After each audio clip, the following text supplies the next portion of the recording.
Hey, and welcome back to How to Be Real, a place where we can be real in a world obsessed with fake. I am Tasha B. I am an actor, filmmaker, writer, and creator who is heating up in this May weather. Yes, literally. It's been 90s. Hot. Yeah, it's been hot here. And I'm Tay. I'm a creative producer, lover of all things wellness, and your favorite local yogi who's taking a little yogi break. Okay, just scaling it back a little bit. Just a little bit. Just a little bit. But after we get that out the way, I say, how you doing, Tay? Get into it. Wow. I feel really balanced right now. I love that. Yeah, I feel really balanced right now, and I'm trying to keep that energy, hence the mini yogi break. Just taking a step back from teaching so much, so many classes. And I know some people who I talk to who are full-time teachers are like, oh, you only teach 4 times a week? Girl, that's a lot. Your full-time job is teaching. Yeah. That's not my full-time job, So 4 times a week on top of podcast and working and freelancing with my gramps, that's a lot. It is. It's a lot, girl. It's too much. And so I think taking that trip to Amsterdam and coming back and feeling how it feels to not have the classes on top of everything that I'm doing, I'm like, wow, that really does, it makes a difference, And so it's a hard decision because my heart, I love teaching, but it was it's not a goodbye. It's a just for now, let's just set it on the table. I hear it. And because of that, I feel so much more balanced. Oh, good. So, but how are you feeling, friend? First, let me say welcome back. Thank you. I'm glad you had a really good trip. And thank you for bringing me the Stroop waffles. Yes, my pleasure. Amsterdam's, what is it? Their go-to delicacy. My dog is kind of crashing the party right now. I love it. And he looks like a little doggy Bane. He has a little, oh my God, my baby. We have a little cage-like muzzle on him right now because he's giving himself little owies because he's itchy with the baby. Yeah, so anyway, treatment for dogs. Yes. It often looks crazy. But yeah, welcome back from Amsterdam. Thank you. I loved hearing about your trip. Feel free to share any more if you would like. Maybe a little nugget if you want. Yeah, a little nugget. Where it feels right. But yeah, I'm feeling good. I feel inspired. I feel very, very inspired and ready to take action. I have a play that I'm going to be in June. Girl. Rehearsals start literally today. I'm going to go straight from this to rehearsal for the play. And I'm really excited. One of the actors that I really admire is directing, so I'm really excited to work with her. And she's dope. She is. Danielle Truitt, if you know, you know. Okay. So yeah, I'm excited to work with her. And yeah, we painted the wall. If you're watching us on YouTube, you can see the wall we normally sit in front of. There's normally a tapestry. Now there's this really cool geometric green pattern that is giving me life. Life. I walked in today and was like, you didn't say anything about I wanted this. to surprise. I was like, should I tell Tay? And I was like, no, surprise her. And surprised I was. Yeah. It looks so good. Big changes at the bank's residence. We're moving things. We're shifting energy. You know what I'm saying? We're bringing in more.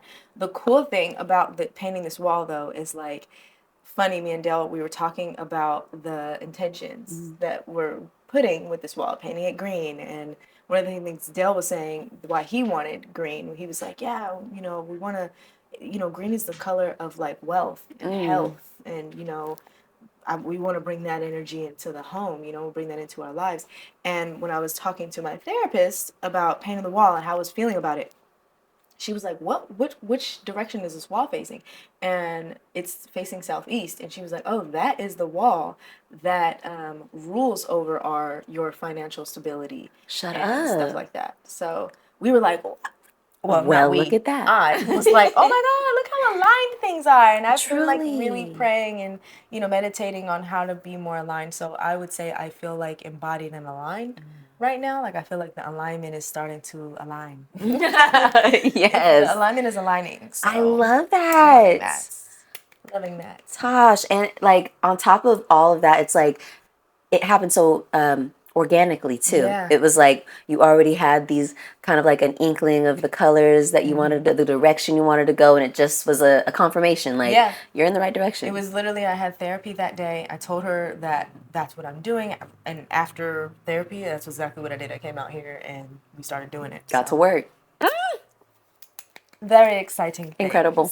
But yeah, what about our shout out, girl? Right, so who's shouting out today? Today we are shouting out Mr. Lamont Newell. He's a 17-year-old South LA student, and he received 65 college acceptance letters. What? Yes, 65. He had a really cool story, or a cool story of like triumph, you know what I mean? Where, they grew up in South LA. His family didn't have a whole lot of money. He's the first person in his family to attend college. He was like, I think, valedictorian at his school. What? Like, he went above and beyond, and he was talking about how his motivation is for his younger siblings to understand, like, and to know that you can do it. You cannot come from much. I think there was a time where he said, like, his mom was sleeping in her car. Man. Yeah. And so it's like, you can not come from much and still, like, want to be educated, still get out of that situation that you're in while still staying true to your roots. Because he seems very well-rounded. He seems like a typical LA kid, you know? But he is going to go to Columbia University to study in industrial engineering. Yes. Yeah, and earned a full ride. As he should. Yeah. We love that. Yeah. So congrats to him. What's his name? Lamont Newell. Lamont Newell, baby. Shout out to you. Shout out. That is beautiful. Yeah. And your siblings. Right. I know they're proud, and I know they're going to be right behind you. Exactly. Taking us to our 3 realists. Let's get it. 3 things that overstimulate us. I'll go first. Yeah, please. My first is having like an outfit or an article of clothing that is like weirdly textured or too tight. It makes me feel, or even like too loose and falling off, and I have to like keep, where you have to like every time you move, get up, sit down, you have to like adjust. That Fidget is a quick way for me to just feel overstimulated. Like not immediately, but it's just like throughout the day, there's going to be a certain amount of time where I'm out somewhere and it's going to be like, I'm ready to go. Yeah. Especially if I've eaten. Now I'm like, this outfit is just, I have to get out of these clothes. It's not fitting like how it was when I left. Right. And on top of the fact that it's moving and shifting weird. It's moving and shifting. This fabric, sometimes I know I have a few like sweaters like this where you're like, at first you're like, it's super cute. You put it on, but then throughout the day you start regretting that you wore the sweater with like nothing under it because now it's rubbing against your skin and it just feels like feely. Like, why can I feel this? I don't want to feel my clothes. Yes. I want them to feel good or like nothing. Or like nothing at all. Not like any type of irritation or itch or scratch or roughness. I don't want to feel that because that's just going to compound over time. So let's just not do that. That's true. Hate it. I hate that. There's a few of those that I have in my closet, and I'm always like, why don't I ever wear this? Wear it and regret it. This is exactly why. Like skirts where you have to keep pulling it down, or ruches, and you're just like, why? This is why I don't like skirts. Shorts when they're all up you, up the middle, trying to split you in half, and you're just like, oh my God. They do be up you, dude. They be trying to go inside. Yes, and, you're and like, live there. What is this? What is this? Shorts getting fresh I've worn shorts somewhere and just been like, I'm not sitting down. I'm going to stand. And don't let them be denim. Woof. That's a whole other kind of overstimulation. That's everything's on fire and I need to leave now. Yeah. Yeah. But my next one is too many things making noise at the same time. Yeah. Yes. You're like, the vent fan is on above the stove. Whatever I'm boiling is. Now the timer's going off. Now my phone is. The sink is on. There's music playing. And now I can't hear myself think. Yeah. It's too much going on. My dog starts barking and that's the last straw. Everybody! I need to pause. I need everything to shut up. Music, pause. Dog, get out of here. Pot turned off. I don't even care. Pause everything. Pause it all. It's too much. I need to go to the room, close the door, lights off. I just need a second of just. I need a second. My brain was just fried just now. Like that was a zap. That was a moment of like, whoa. Like when the breaker over, like, and all the lights go off. Hold up, reset. We just had to shut down. We had to turn off and turn back on. I need to go to the bathroom. I need to splash some water, wash my hands. turn the music on low, put an instrumental maybe. Yes. Because you know them songs where someone's like, Fantasia Oh, or somebody is just doing the most. And it's like, ordinarily, sis, yes. Right now? With all this going on and it's hot in here because I'm cooking, yeah. No. I'm ready to walk out the door and never come back. Too much. I'm ready to walk away from all of it. I can relate. Yeah. My last one is being surrounded by people to the point that I feel like we're all breathing each other's air. Oh. Overstimulated. Like back in the day, club nights, different experiences from then to now. Like, girl, for me, not so much. Yeah. It really just, the main difference for me is that I was drunk. The alcohol, yep. And now I do not want to be drunk. I don't want to be that drunk. Like, I'll have a few drinks and feel a little tipsy. A little tipsy, a little buzz, a little shoulder drop, a little edge off type of moment. But like drunk, I do not like being drunk. Yeah. Add that to the list of overstimulating. Being drunk. As a grown-ass adult. Oof. Horrible experience. Honestly, I want to go home. I want to lay down. Yes. I want to go to sleep. I don't want to be like this. For some reason, it starts to feel like there's more time being spent not enjoying it than enjoying it. And I feel like, why am I doing this to myself? What am I even doing? Am I trying to prove a point to somebody? Why? It's proven, I guess. I realize now, like, that is a reason, not the reason. We was turned. Okay. Because we like to be turned. Right. But a main reason why I wanted to be turned before going to the club, because we used to get turned before we even got to the club. Big pregame vibes. And the reason why I wanted to do that is because I knew I was going to be super anxious as soon as I got in there. It's way too many people. It's super fucking hot. The music is hella loud. It's so much going on. There's people grabbing and touching and, hey, bumping in, spilling drinks on you on accident. It's too much going on. It's a very overstimulating environment. So it makes sense to just kind of like blur some of your receptors, your sensory receptors. Like, dull it. And now you need everything to be hella loud because you're blurry. You're right. You're a little numbed out right now. You're very numbed out, you know. And that was cool, but now I'm just like, I don't want to be numbed out, and I also do not want to be near this speaker. It's too loud. Gosh, the speaker, honestly, that's so crazy these days. Like, when you're out and about near a loud ass speaker, it really is like, does it have to be this loud? It's irritating as shit. Like, oh my gosh, I'm getting older. The other day I was next to a guy on a motorcycle, and his shit was blaring. And we're at a light, windows are down, because, you know, it's summer. Almost May. Or almost summer. And feels like it, shit. He pulled up and his shit was loud, and I don't even know what song it was. It was one of them songs where you're just like, what song is this? It's like generic rap song that might come on an episode of Law and Order when they show a criminal. It's just like, it was that type of music, and it was really just like, hate the song. It's loud as shit. I ended up rolling up my windows and turning on the AC because I was just like, that just irritated me, and I don't want to feel irritated. Threw off my groove. Yeah, I was chilling. I don't even think I had music on. So that really was like, you know what? No.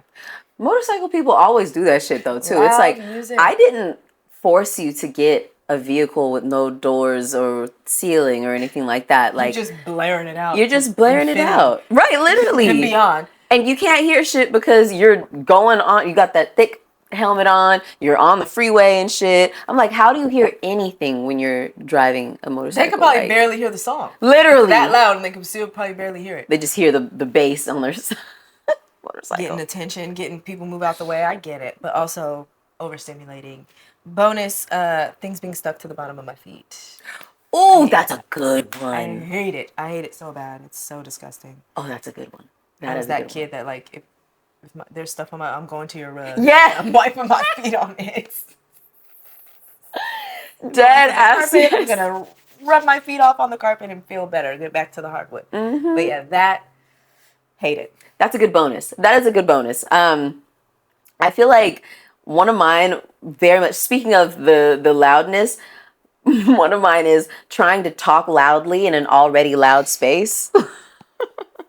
That makes me feel overstimulated. Like, I know there's been times where you and I are talking and the music's going and we'll be like, yeah. And you're like, let me turn this down. Like, hold on, this is loud. We don't have to. Or like just being out and about somewhere, like, you want to go outside real quick? Like, I want to go. Because why is it blaring in here? We're trying to have brunch. I can't even talk to it's like we're like literally, you have to talk literally into somebody's ear. Yeah. In order for someone's talking and you're like, yeah, ear first. yeah. ear first and trying to look at your mouth too, so that I can still see and hear. I Yes. use 2 senses to hear you instead of just the one. 'Cause And it's loud. That's overstimulating my senses. I need let's step outside. And I'm trying too hard. Right. Or maybe we need to go somewhere else or not talk. What something's got to give, y'all. Something's got to give. Maybe we can text each other. Literally. My second one is having a booger in my nose. Like, Oh my especially God, girl. if it's like toward the front. And you can feel it. Yeah, like, you can feel it just with every breath. It's just going in and out. Like, that shit. So it doesn't matter how small or big it is. If I can feel something moving inside of my nose, I'm like, holy shit. There was this one time where I was teaching class and I was trying to rub my nose, but it was one of the ones that are stuck to your nose ring. Oh, so you got to get that. You got to get in there. You got to get that. And I had to just teach the rest of class, like just knowing that was there. The worst time. And then you're just envisioning, I'm going to walk up to someone and it's going to fly off your nose and just land on you. Literally. And it's going to be gross. And I'm going to have to be like, hey. Sorry. Or just be like, damn. Oof. Hopefully you didn't see that. I think it's theirs. No. Boom. And then my last one is wet hair, especially when it's dripping on my back or on my clothes. Okay. If it's like regular wet hair, fine. But when it's like, when I don't have a towel on my back or my hair's not like wrapped up or something, if it's not all the way, because it could be damp but not dripping. Gotcha. You know what I mean? Dripping wet hair. Okay. Dripping wet hair. Oh my gosh, that is overstimulating. It makes me feel crazy. Like it feels cold and like it makes what you're wearing all wet and weird. And then that one spot, I try to just like, it's usually, of course, like on wash days or whatever. And there was this, recently I did a wash day before I went to go teach. And I put my hair in a bun to just like, okay, let's dry you as much as we can and then put you in a bun and go. And that bun was fucking dripping. Like, it was, by the time I pulled up to the studio, it was dripping. Like, I saw a fellow teacher, gave her a hug, and she was like, ooh, your hair's wet, girl. I was like, yeah, I know. I fucking know. Before students came, had to grab a whole bunch of paper towels, try to scrunch. Yes. Squeeze. And it was dripping on me throughout class. Again, a lot of these moments in class that I'm like, overstimulated, and I can't do shit about it right now. So, yeah. Hate that. Yeah, hate that. I hate that for you. And a bonus I will say is having something stuck in your teeth. And there's like specifically a back, like a molar. Yeah, like a popcorn thing. Yes. And you're trying to get it and you fucking can't. Especially if you're not like at home or in an environment that's chill where you can just kind of get on in there or go brush your teeth. Mm-hmm. You actually are like somewhere and you're doing, using your tongue.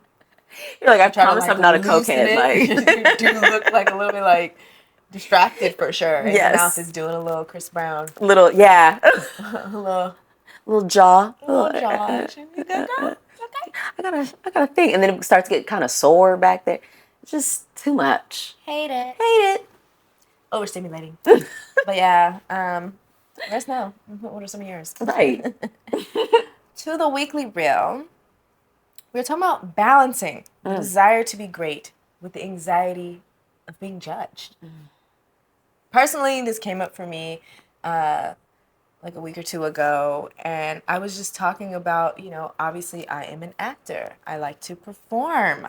I've always wanted to be a performer. Like, I can look back to when I was younger and being like, oh, if I could have picked my career and not tried to be super realistic, I would have absolutely been like, I want to perform somehow. Like, whatever. I like to sing. I like to dance. I like to act. Now I know. But back then, it could have been anything. But yeah, I love making people laugh, making people lean in, making people think, asking a question, hence the pod that we're on today. Exactly. But I also really love expressing myself, honestly, fully, whatever that means. I honestly can't even help myself from expressing myself, whether it's a facial expression or like, oh. We went and saw the Michael Jackson movie last night, and afterwards, my husband was like, you like talking during the movie. And no, I think I said it. I was like, I like to talk during movies, and there was nobody else really in the theater. And so I was like, it was nice. My husband's mom was like, my mother-in-law was like, I like there was no one in the theater, so we could kind of like do our thing and not feel like a way about it. And I was like, I know, because I like talking during movies. And Dale was like, yeah, you do. I do. I'm in the movie. You literally. I literally am. When I'm watching the movie, I'm in it. I'm like, I agree. What? Now why would you do that? Like, I'm gonna say, not loudly, but I am gonna be. If you're sitting next to me, you're gonna hear me. You're gonna hear me, and I kind of want to talk about it. I want to talk. I'm here. I'm here. experiencing the movie in real time. Girl, I feel you. Same. But for me, when I was young, feeling judged, definitely hurt, as I'm sure with a lot of folks. And whether it was family, friends, or strangers, it like wounded me enough to make me kind of like sand down my edges and water down my sauce. And hence in comes the like thinking in reality's limitations and, you know, worrying about what other people are going to think and, you know, putting myself through filters. And the older you get, the more filters come on, because they layer on. And then it's funny how like the more we react to the anxiety, the worse the anxiety gets, if that makes sense. Like the more of those filters we put on, the more it's like, oh my God, now after doing all of this, now if I'm judged, I'm really gonna feel crazy because I just edited, and they're still like, hate it. Now I gotta keep editing. Oh no, my heart's broken. So going through all these iterations. So it's absolutely, at least that's how I feel that it's like manifested or has clashed and kind of lived within my body. When I wrote my Substack piece, I said that these two things have existed like oil and water. It's like, you know, this desire, you know, this want to perform and be seen and like, you know, be on a stage, but also like this fear of being judged. It's like those two, they're clashing. They clash. They're not mixing. And it's, you know, it's a challenge. It is. And I feel like social media doesn't make it easier. Like you would think that, because you have such an ease of access to put yourself out there or to, you know, get to express, that it could be cool and fun and a great way to extend that part of yourself, when really it adds another layer of that like fear of judgment. And also too, I think it's like when you add in like metrics. So for clients and stuff, we're always doing reporting. Here's the numbers and here's the things. And if it's for a brand, you're like, okay, you know, all right, you kind of can look at it a little bit more analytical, versus when it's for your personal, when it's you putting you out there and you're looking at like, comments could be great, but your numbers are telling you what people are really thinking, quote, quote, you know? And that can just feel also scary, hurtful, harmful. You're like, I was just expressing, I was just putting my stuff out there. But then now that I'm looking at these numbers, I'm looking at the analytics and looking at how it's performing on social media, and it's not living up to what it once was. Maybe now that is like kind of, for me personally, making it feel like I'm being judged, but nobody wants to say anything. You know, at least if you leave a mean comment, I can know what you feel. But if I'm looking at the numbers, shit is slowly dwindling down. It's like, this shit just don't fuck with me. Y'all just don't fuck with me. This shit just is not even, interesting. Not even interesting enough to be like, ew. Literally. Oh my gosh. Exactly. Exactly. Y'all don't even want to take the time to say ew. Oh my gosh. And now I don't even know if I want to like do this. Yeah. Put something out. I don't even know if I want to express anymore. Here on this platform or these platforms. In this way. Yeah, yes. Yeah, absolutely. Like, I feel like I was just talking to a team member of mine, because it's been hard for me to put things out on my business social media. And, you know, I look at my business as like a baby, and like, my baby, not a baby, but my baby, and an extension of myself. I take what I do really seriously, and I enjoy it, and it is a version of me that I get to express, like a form of creativity, you know?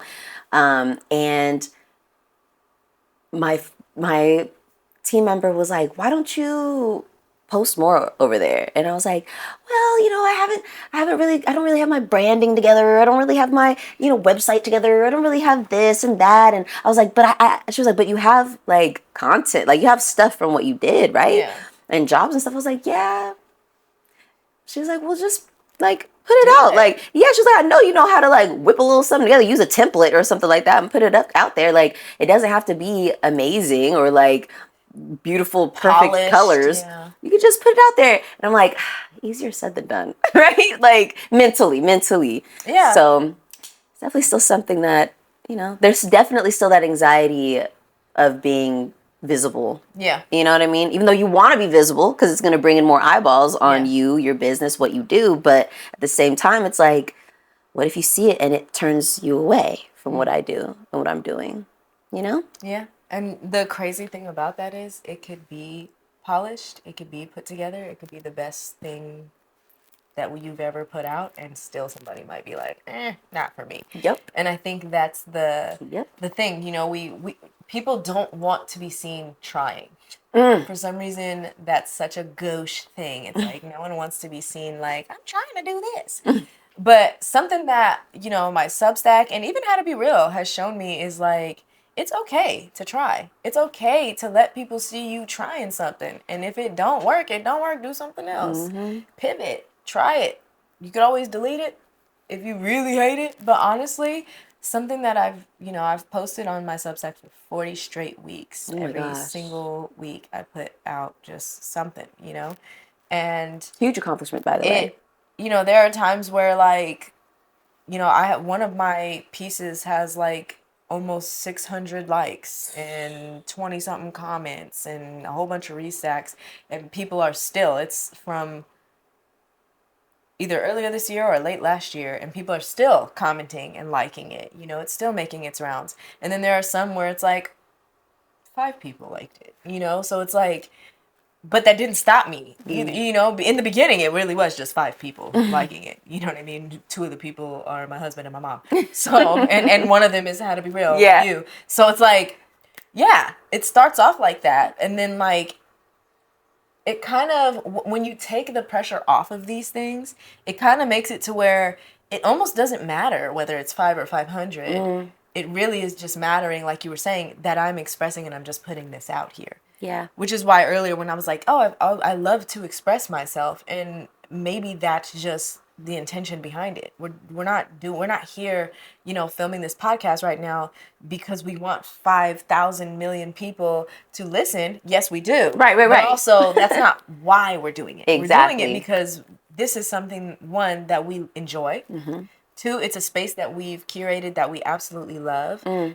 We've gotten a good amount of love, and We have have. some consistent listeners. Thank y'all for being here. Right. And again, the why is to express. Yeah. That's the why. Everything else is really just whipped cream. Yeah, exactly. I have a question for you. Have you ever like had like expression slash, I guess, vulnerability like hangover to where you're like you express yourself in a way that feels really true to you, and then afterward you're like, why the hell did I do that? Or like, Yes. Oh my God. why did I share that? Or you know what I mean? Or even as an actor, there's definitely oversharing, but even as an actor, I've done some like super weird auditions where you go in the room, and especially back when it was in person, but even sometimes with the self-tapes, the prompts and the things are like weird, and it's like, make it your own, and the most cringe things are like the open-ended, where it's just like, you know, improv about a situation where, you know, you're watching your mom bake a cake in a baking competition, and you're cheering her on and give us a lot of energy and really give it your all. And you know, film and put your camera up and your light and your backdrop and whatever. And then you start to, you do your thing. Mom, bake that cake. Yeah. Da, da, da. And you put it all out there, get funny with it, get weird with it, and then do it. And then you feel like, what the fuck? Especially like, that's done. You send in the audition, forget about it. Maybe you didn't even get the job. Maybe you know, whatever. And then you're scrolling through your camera roll and you're like, you watch it and you're like, I can't I hate this. Yeah. In person, it was even worse because you're like, I really got in that room, especially if you don't get the job. I really got in that room, jumped up and down and said, yippee! I love hot dogs. And you're like, what the fuck? Give me a wiener, yeah! I I really did driving that. home, repeating it in your mind hella times. Like, that was so and then it's like, weeks go by, you don't hear anything about it. It's like, of course I didn't get that job. What the fuck? Yippee, give me a wiener. They were probably like, girl, what? Ew, she's crazy. They probably deleted my video. Hopefully they deleted my video. And anyway, so it's like there's definitely that where you're just like, oh my God. Have you experienced that within your 40 weeks on Substack where you shared a piece and was like, yikes, I can't believe I really shared this, or allowed myself to honestly, express like this? not in that way, surprisingly. Like, I have felt like I've read some stuff back and been like, dang, this was very vulnerable of me to share. And I'm more proud of myself for that. Because that was the why I was going to do that. I'm like, one, I want a place for my expression and my writing to exist that is not gate kept. It really is just my space. Same thing with How to Be Real. This is something that we don't ask any permission to do this. We do it. Facts. We do it when we want to do it, how we want to do it. And I wanted something like that for my writing. And so that was the whole why behind it. And so when I do share it, and it, crazy enough, a lot of the most vulnerable pieces that feel like, post, shut the laptop, run away. You know what I mean? Don't look at my Substack till tomorrow. A lot of those pieces are very well received. A lot of people relate. They lean in. They're like, oh my God, you're not alone. Like, I feel the same way. Like, I'm glad you said this. And, taking little excerpts and sharing it, restacking it, and you feel like more connected with people. And it really is kind of an analogy for life because, some of the closest relationships that I have, family, friends, my husband and I, it's like the more you share pieces of yourself with people, the closer you get with these people. And obviously you got to do that within your own boundaries and with your own comfort, obviously. But it is something to where like you and I are close because we know stuff about each other that like probably nobody else knows. True. Like stuff that we wouldn't share with probably anybody else. To be honest. And those are the things that, created the like kind of friendship kind of covenant that we do have, where it is just like there's an understanding here of like if I call Tay, cone of silence. Yeah. You know what I mean? Like literally, like we're here with it. I can tell you some unhinged things and be like, girl, you know what I thought? Look. I thought. Let me tell you. Matter of fact, let's leave this restaurant. Just in the car, and I'll tell you. Too many listening ears in here. But it's the vulnerability that is, obviously it's exposing our bellies, but it's also a strength as well. So yeah, surprisingly on my Substack, I have not. I have felt like, woof, girl, I can't believe you did that. But also like the one that has the 500 likes, it's like my most talked about, and look, I'm like, hey, she's still doing numbers. Right. That one was super vulnerable. I shared I called my energy back to me. Oh, yes. And that story, that was a good one. I wrote about it, and it was very personal. I think it was maybe, at the time, one of the most personal things I had written, and to see it was well received when I posted it, and to see now, like, I feel like every week it's got, like, almost 100 more people interacting with it. Wow. And to see that continue is like, okay, that is a reward for showing a piece of you. Now, mind you, I ain't showing all the pieces of me. But, the things that I'm comfortable with, like I said, like within reason. Yes. But a reason why that was important to me, to have a place for the writing, have a place, How to Be Real, and have these places to just kind of, I make the rules and I can express how I want to, is because career-wise, this kind of oil and water, anxiety of being judged, and, the want and desire to be seen and to be great, I put myself as an actor in a cycle of, like, putting myself out there and then getting comfortable there. And then being like, okay, this isn't working anymore, or I need to do more, and then kind of stagnation, and then back up to, okay, I'm putting myself out there, and da-da-da. And so, like, and it would be kind of a longer cycle, longer than I would have wanted it to be. And I think with How to Be Real kind of helped make the cycle shorter. Right. And then now with the Substack, it's also helping to shorten that cycle to where, like, I'm not mad at the cycle, because it's like walking, right? It's like you take a step, oh, this is kind of scary. You take that. Now you're like, oh, it's actually not that scary. Now I can take another step. And so it was really just all about shrinking that cycle and making it something that doesn't take as long. And so it helped me with that career-wise, where I'm like, okay, now I'm ready to step out even more. Yep. More Rinse often. and repeat. Yeah. Like, I'm ready. The bounce back is quicker.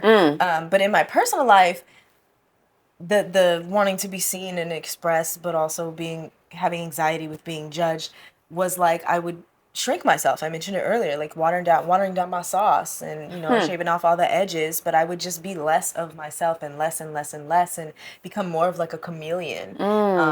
And like match vibes so that I don't seem weird. Like I had this huge fear of being weird. Like I don't want to be weird. And then maybe it's a California thing because I feel like weird is one of the most like out of pocket things you could say to somebody. Truly. Like, you weird. You being weird. Now them is fighting words. Tell your friend they being weird and it's like weirdo. Ooh, take it up a notch. You're a weirdo. I'm a weirdo, bro. Oh, so that's what you think? So we're not good then? We're like not friends. Yeah, no, we're definitely not friends. Like that's right. like people fight over that shit. Absolutely. It's like damn near I'd rather you call me a bitch. Okay. Like, no, for real. I don't want to be a weird bitch. Oh, wait, a weird Come bitch? On, bro. You hate me. What are you trying to, what? Why are you going, I'm weird, you weird. Like, that's the only real comeback you got to someone. There's vitriol behind weird here in California. So you're right. Weird. Mm-hmm. It's like, weird weirdo. Like you basically just said, you're not a humanoid. Like, what? Excuse me? Excuse me? Now I gotta defend myself. Literally. You're tripping. But, yeah, it was something that I did in relationships, and the younger I was, the more I did it. And the older you get, it really is. The older you get, the more you realize that's fucking bullshit. And I don't want to do it. And I feel like for me, one of the last places that I was doing that was family. And I'm sure for a lot of us in adulthood, that's one of the last places that we stop that whole, like, edit yourself to act, fit in, assimilate. Like, I get it. There's social norms, right? We're all for that. But then there's like, you need to be a different person than you are. And that is just not it for me. I'm over that. I'm over and done with it because I don't need to be someone else. I love my family. And sometimes, even in California, babe, it's okay to be weird. It's okay. Don't be afraid to be weird. Yeah. I feel Embrace your weird. I feel like my therapist said that to me. We're just like, you've got to get comfortable with being the weird person. Like, and she said that, and it's like, excuse me? Excuse you? Say, what are you trying to say that I gotta get? And also, are you calling me weird? Are you saying I'm weird? Like, and she explained it. She explained it just like I was just saying, where it's just like if someone is if you're doing something, and I don't know how y'all have with your families, but sometimes with me it'll be like the outfit that I'm wearing is someone is saying something like, why are you wearing this, and that would make me feel like the weird person. And now, literally, I just went to a family function and my grandma said something about my outfit, and it wasn't like super derogatory, but it was just like, you gotta stop coming out dressed all, scant or whatever. And really, normally that would make me feel like, oh, why did I wear this? But it was hot and we were outside, and so I was just like, oh man, it was hot earlier because I went home because I was getting cold because the sun was going down, and I was like, but it was hot outside. She said it, and she didn't mean any malice by it, but it was just that would be something that would make me feel weird. And so now it doesn't. Now she said it, and I was like, oh, it was hot earlier, and I was like, and I work hard for this body, so I'm showing it off. And I was like, I'm showing it off for you too, for you and for me, girl. Ooh, I heard that. Do it while I can. And yes. Yes. I was like, exactly. And again, the weirdness, the onus for feeling weird isn't on them. It's on me. Yeah. You can say whatever you want to say.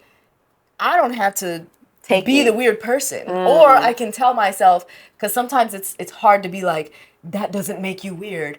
That's kind of a big leap. Yeah. Sometimes it's easier to just be like, hey, maybe they do think you're weird, but who cares? And I feel like that's where I'm at, to where it's just like, maybe you didn't like my outfit. You thought my outfit was X, Y, or Z. I felt like, one, it was appropriate. Trust me, I wasn't out here looking crazy.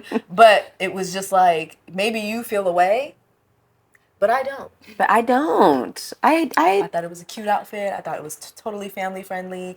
and it was hot. Literally. And I felt good. I felt cute. But now the weather's changed and I'm cold and I'm ready to go.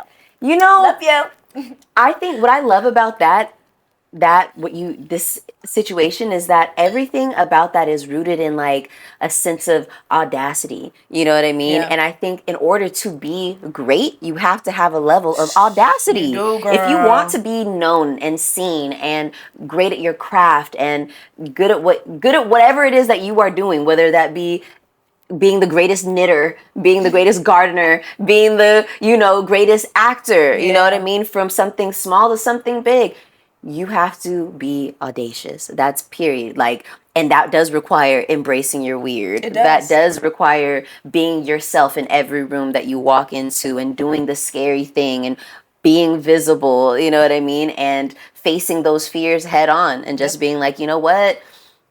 If I'm going to be amazing at this, I have to just...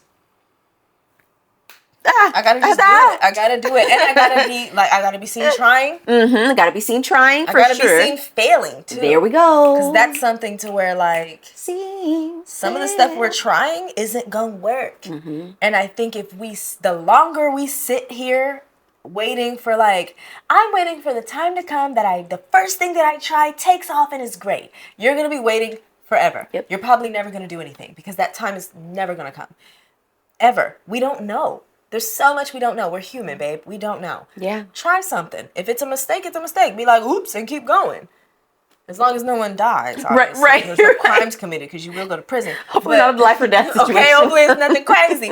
But like, you posted this post. You thought it was going to take off and have traction and it kind of didn't. I would even say on social media sometimes you got to let stuff linger. Because I've had posts where, at first I posted it and 3 people liked it, right? And then a month goes by and now everybody's liking it. Yep. And you're like, okay, sometimes you got to just post it, throw it up. Same thing that I have with the auditions. Put it out, put your best effort into it, put it out there, and once it's out, let it go. Yep. Move on to the next thing because it's out of your hands at that point. I love what you said about early on about that's not, you have to be in tune with your why. Like, why are you doing this? Are you doing it just to post something? Are you doing it just to share or just to what is your why behind it, and let that be your driving force? Because if you allow that to be your driving force, you're not going to be too concerned about what other people are thinking about. And I think playing small and like keeping to yourself and not expressing as much or going as hard as you want to be, that also has its own pains as well. Oh, it feels safer. It's more regret though. Thank you. It feels Absolutely safer, but there's more regret. There's more, like, there's not as much reward, And it's higher risk, higher reward. It's like all internal too. It's like you're feeling that regret. No one else is feeling it. And it's like, whereas if you do some shit that makes some people cringe, they cringed. You didn't. Mm-hmm.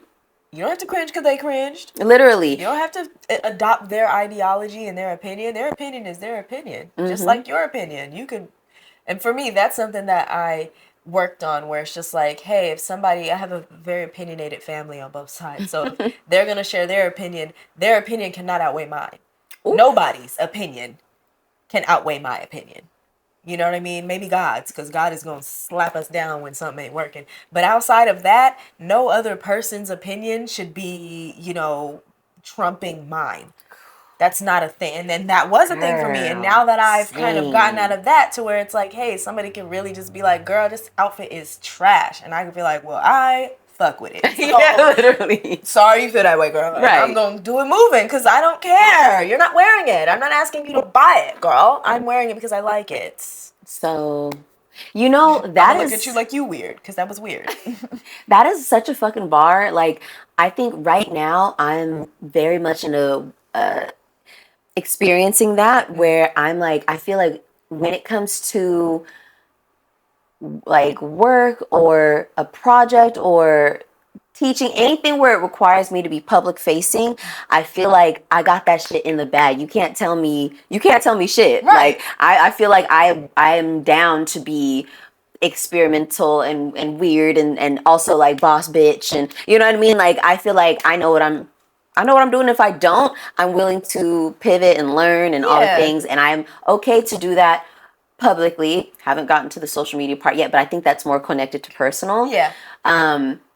But I'm realizing that when it comes to me and like my familiar relationships, and just like representing myself as a person outside of the public facing part, that part is really tough. Like I'm learning that is actually really, I do have a lot of blockers up, when it comes to being audacious in that. Oh, yeah. And I'm like, I always thought that I was a lot more extroverted in all, like kind of like in all aspects, but I'm like realizing a lot like, no, not really. Like you're a lot, when it comes to putting it on, I could put it on to them, and to the outside them. But in here, it's not. Yeah, feeling like that. I feel you. To the inside, when it comes to now you're asking about me, and like, and now I'm at home, like with the fam and doing that. Now I feel like what you say earlier. Your opinion is mattering more than mine. Yeah, your opinion is huge, and mine is like little Mario. But when I'm Taylor, boss of Ninth Flow, my opinion. You Mario on the mushroom. Okay. Mario on a few mushrooms. Exactly. And that is a very strange dichotomy to try to live and navigate through. I'm telling you, and again, I think there's a reason why though, because this is where we come from, and a lot of the times we revert back to our childhood selves in these family dynamics, and so it takes a little more effort, a lot more intention to be like, okay, no, I need to remember that also here, I am big. Big Tasha, who ate several mushrooms. Right. I'm huge. I'm huge. I'm the biggest. I'm the largest. Big mama, hey, big mama, hey.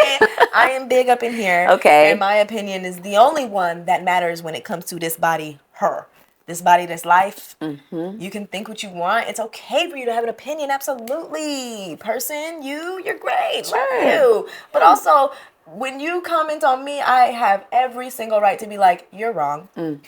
Actually, no. It's actually not true. But sure, go off. Go off. I don't have to absorb that. I don't have to give that much of anything. I can let that bounce off me and hit the ground between us.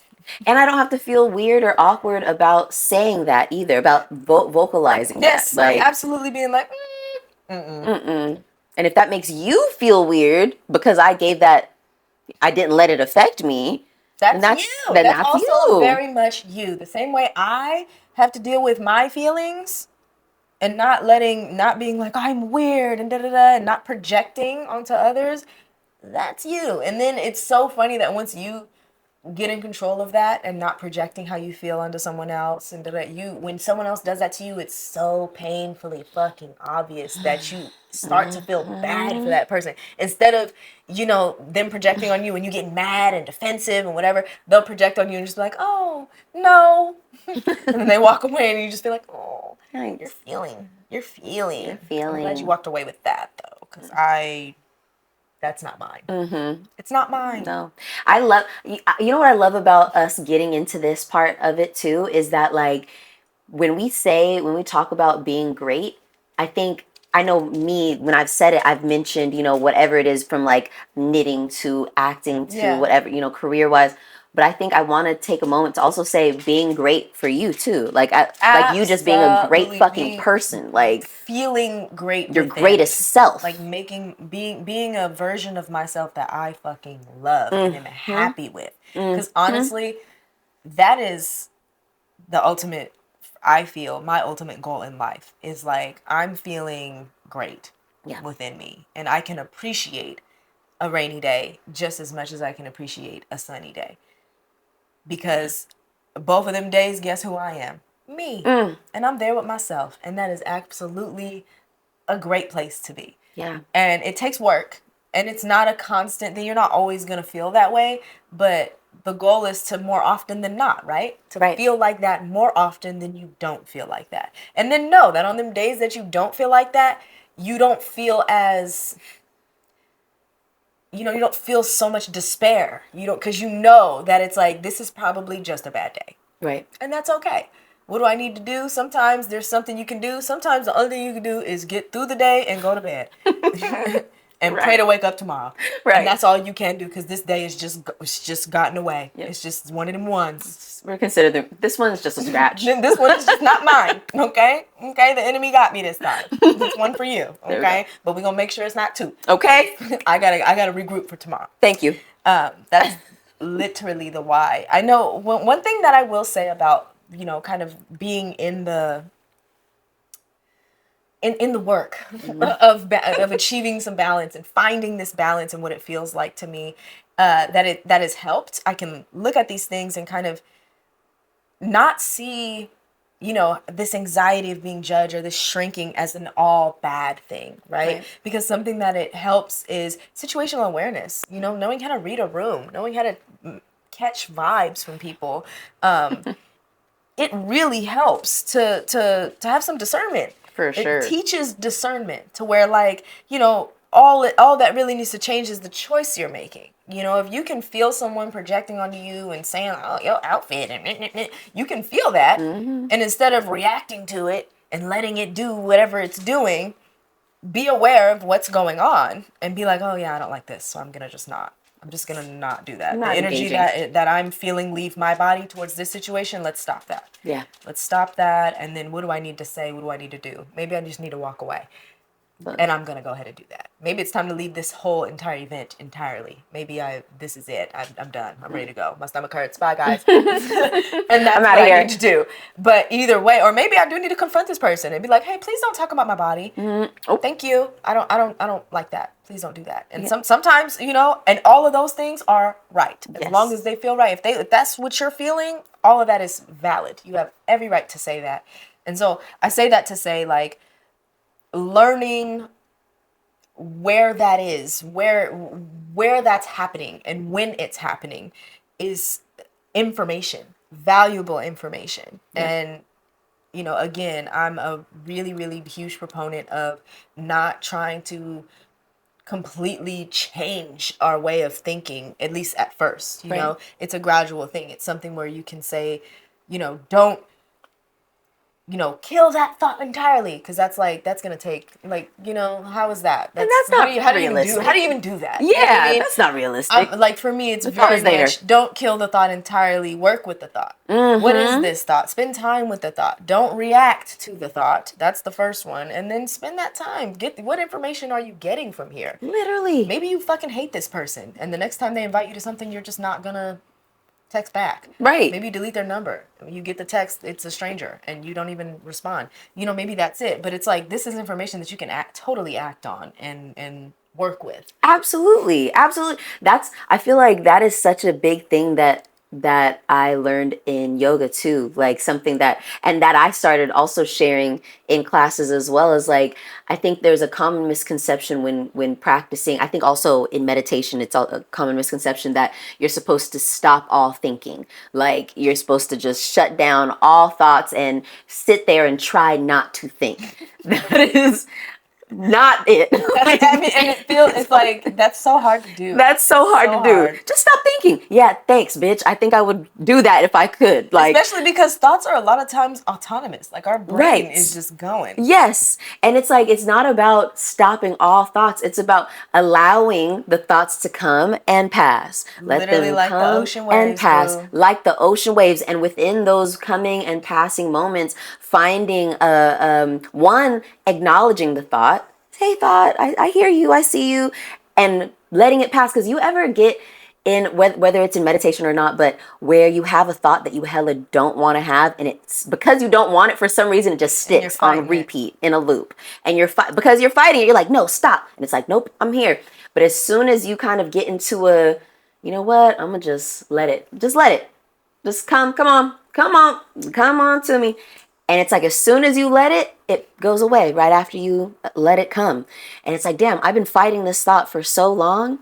When I finally let go of reins, it's like dissipated. It's like a little kid that's like, hey, pokey. You finally say, okay, what? Like, hi. Yeah, exactly. And that's it. And that's it. That's a perfect metaphor. Yes. And I feel like in those moments, something that I usually say is, don't allow the thoughts to come, allow the thoughts to pass, and whatever ends up staying, like you just said, take it as information, you having a chance to get to know more about yourself. Yeah. Because it's like that, what are these thoughts coming in and trying to say? Like, you don't have to spend time trying to fight them off, but within you, babe, right, the fight's out there. The yes, fight is not in here, babe. No, that's what I be reminding myself. The fight's out there. The fight is not in here. No, and what are you trying to say? What are you? I mean, sometimes you ever have one of those ones, those intrusive thoughts that you're like, where it's like jump off a building. You're like, oh shit. Okay, wait. That's not me. That's not me. That ain't it. That's definitely not me. I'm not trying to jump off a fucking building. Okay, that's not real. That's not. No, that's. But you got to listen to it, because sometimes, who knows, if you let those kinds of thoughts fester and build up, you might not be able to tell what's you and what's not. Okay. You know? That part, honey. We got to listen. You got to listen. Listen to that voice. If you're ever going to identify it, you have to listen to him. You got to watch. Because the more... watch. Because it is like, the more you hear your own voice, the more you're like, oh, that's me. Mm-hmm. And then someone else, that's not me. Mm-hmm. That's not me. Mm-mm. But I do have a question for you. Okay. Has there been a moment or a time where you felt like maybe you knew, or maybe in the moment you experienced, you were like, oh, I'm going to do this bold thing, and the judgment's going to come. And then the judgment comes and you're just like, fuck it, I'm doing it anyway. Have you had a moment like that? 1000%. I feel like when, there was a couple times, but I definitely think about when I did not have a job and was like, me and Tasha are going to do this podcast. And I felt like, I was like, I'm putting eggs in this basket. I'm going to try to do the podcast and do like video interviews and, like trying my best hand at, I guess at the time, at like entrepreneurship, but with no money and no like backup plan and no nothing, just being like just all in. This is what I'm doing. And yeah, my car broke down, and no, I don't have a car anymore. And I'm like, having to constantly ask for money, because like, right now the people who we're interviewing and doing things with, the money hasn't come yet. Yeah. And they maybe don't have money either. But, we're all hustling out. We're all hustling. Gotta stick to the dream. And every adult that I was telling this to was like, girl, go get a job. If you don't get your ass out there and get a job. And I was like, it was really hurting my feelings too. Because I'm like, I feel like you're not listening to me. I feel like you're not seeing the vision. You're not seeing the vision. And I felt like this is a very bold move of us. I feel like, especially at that time, now, of course, it's like everybody is on their own, doing their own business or freelancing. Like they have a full-time job, but they might be freelancing too. Yeah, but or back then, when they're an we entrepreneur. first did it, we was on SoundCloud with the pod. It was years ago. And yeah, that was 2010s. Yes. And I feel like there's a couple things that I think you and I were a little ahead of the curve on, that I'm like, if we would have stuck to it. If we would have stuck to it, bro.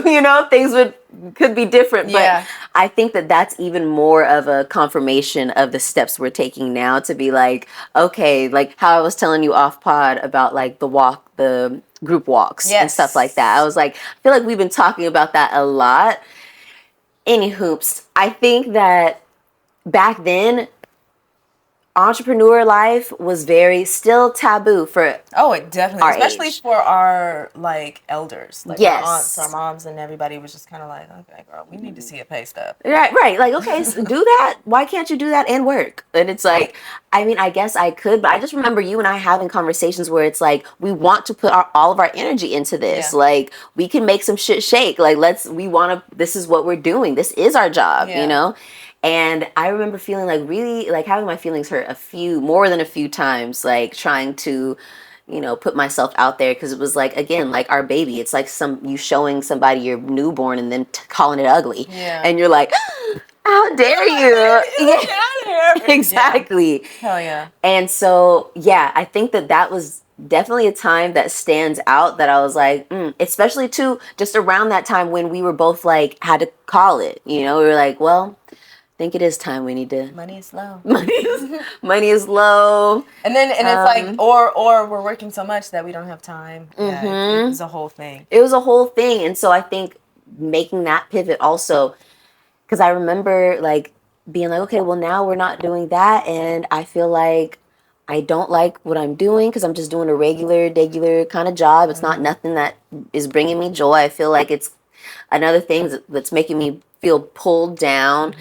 I think there was just a lot of times in my life, very specifically around like career or like next steps, you know, that I felt were right, but a lot of people felt like were not. Yeah. And at the end of the day, me being able to stick with what I felt was right eventually knocked all that shit out the water. Oh, yeah. Like if I would have listened to y'all, like where would I be? Where would I be?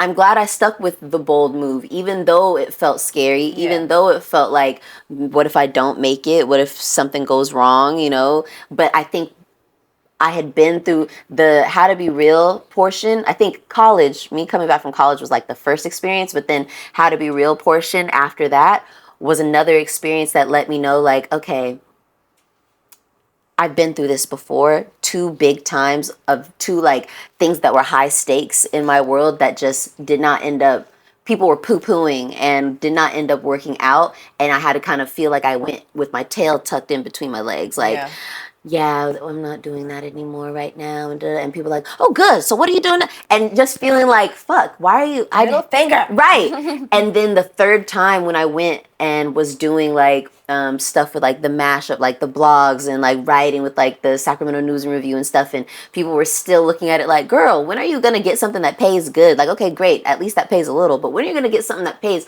well? And I'm just like, let me cook. Okay. Let me fucking cook. And the crazy thing is like, it's like those people, the friends, the family are like, you know, you need to hurry up and get there. But then the entry level jobs don't pay well. Starting out, you're never getting paid well. Never. I mean, and if you are, good on you. Congratulations. But a lot of the time, starting out, the first things, the experience, the gaining experience, there's not a lot of money while you're gaining experience. There's not. Sometimes there's none. Sometimes it's an internship and you're gaining experience and you're low rung. And that is where you learn. That is where you learn. That's where you learn the most about yourself, about what it is that you're doing. Yep. You learn by doing. Yep. And I have to do this. And it's so interesting to me that people, I don't know, it's weird. And I'm so glad that I at least I can speak for myself. I don't think our generation is looking at the young people and doing that. Like, I don't see a person in their, you know, late teens, early 20s and think, when are you gonna, oh my God, your life is flying by. Hurry up. Where's your career? Your baby, your family. Like, oh my God. I'm not doing that. Now, whatever you want to do, I'm just your auntie that's like, wow, you're doing that? That is awesome. So cool. Oh, yeah, you figure it out. Girl, you got time. You got time. You have so much time, girl. I've said that to so many of the youngins. And that, because you got time. Yep. And I feel like that's my approach of like, I've had a few, you know, cousins and, you know, young people in my family and life just be like, I don't know what I want to do. And it really is like, hey, you do not have to figure that out right now. You don't. Just try something. Literally. Just try something. If you don't like it, try something else. That's where you're at right now. And it's beautiful. It's a beautiful place to be. I know it doesn't feel comfortable all the time, but literally, girl, just try. Truly. Just you try it all. Learn by trying. It's easier to find out what you don't like than it is to find what you do. So try it. If you don't like it, move on and try something else. Yes. And just be like, I might like this, and I don't. And eventually, you'll find the thing that you think you might like, and you'll actually love it.